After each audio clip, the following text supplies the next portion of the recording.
সম্মানিত ভিউয়ার্স, দেশ বিদেশের হাজার হাজার লক্ষ লক্ষ প্রাণপ্রিয় বন্ধুদেরকে জানাচ্ছি ভালোবাসা এবং মোবারকবাদ। আসসালামু আলাইকুম। আজকে আমি একটি বিষয় নিয়ে সংক্ষিপ্ত একটু আলোচনা করব।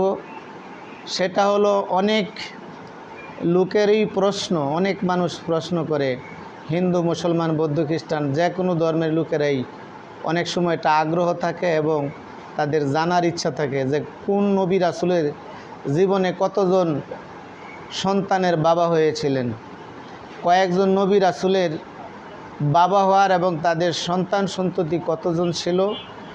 কোরআন এবং হাদিসে তালাশ করে যে তথ্যটা পাওয়া যায় আমি সেটা আপনাদের খেদমতে পেশ করলাম।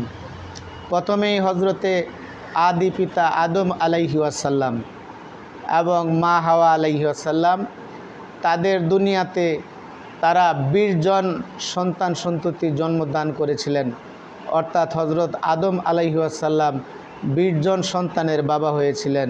হজরতে মা হাওয়া আলাইহি ওয়াসাল্লাম 20 জন সন্তানের মা হয়েছিলেন। দ্বিতীয় হলো হজরত নূহ আলাইহি ওয়াসাল্লাম।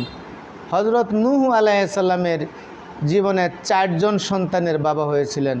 অর্থাৎ হজরত নূহ আলাইহিস সালামের 4 জন সন্তান হয়েছিল। এবং তৃতীয় হলো হজরত ইব্রাহিম আলাইহি ওয়াসাল্লাম, আদি পিতা, মুসলমানদের জাতির পিতা হজরতে ইব্রাহিম আলাইহিস সালামের সন্তান সন্ততির সংখ্যা ছিল 8 জন। অর্থাৎ হজরতে ইব্রাহিম আলাইহি ওয়াসাল্লাম তার জীবদ্দশায় 8 জন সন্তান সন্ততির বাবা হয়েছিলেন। চতুর্থত হজরতে ইসমাইল আলাইহি ওয়াসাল্লাম। হজরতে ইসমাইল আলাইহি ওয়াসাল্লাম তার জীবদ্দশায় 12 জন সন্তান সন্ততির বাবা হয়েছিলেন। অর্থাৎ তার 12 জন সন্তান সন্ততি ছিল। পঞ্চমে হলো হজরত ইয়াকুব আলাইহি ওয়াসাল্লাম। হজরত ইয়াকুব আলাইহি ওয়াসাল্লাম ও 12 জন সন্তান জন্মদান করেছিলেন। অর্থাৎ 12 জনের বাবা হয়েছিলেন। ষষ্ঠত হলো হজরতে লূত আলাইহি ওয়াসাল্লাম। হজরতে লূত আলাইহিস সালামের মাত্র 2টি সন্তান ছিল।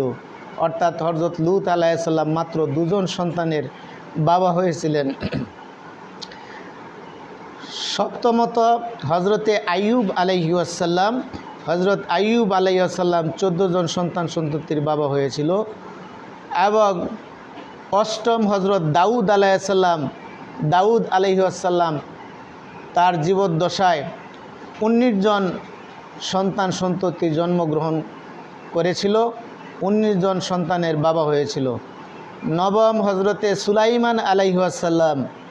তামাম পৃথিবীর বাদশাহ হজরত সুলাইমান আলাইহি ওয়াসাল্লাম, তার মাত্র 1 জন সন্তান ছিল। এবং দশমত আমাদের নবী, দুজাহানের বাদশাহ নবী, তামাম জাহানের নবী, নবী এ দুজাহান, সরকারে দু আলম, আশরাফুল আম্বিয়া, সৈয়দুল মুরসালিন, রাহমাতুল্লিল আলামিন, খাতামুন নবীন হজরতে মুহাম্মাদুর রাসূলুল্লাহ সাল্লাল্লাহু আলাইহি ওয়াসাল্লাম জীবদ্দশায় 7 জন অর্থাৎ 7%, 7 জন সন্তান সন্ততির বাবা হয়েছিলেন আমাদের নবী, প্রিয় নবী হজরতে মুহাম্মাদুর রাসূলুল্লাহ সাল্লাল্লাহু আলাইহি ওয়াসাল্লাম। এবং তার মোট সন্তান হয়েছিল 7 জন। সম্মানিত উপস্থিতি, আমাদের নবী হজরত মুহাম্মদ রাসূলুল্লাহ সাল্লাল্লাহু আলাইহি ওয়াসাল্লামের সন্তান সংখ্যা ছিল 7 জন।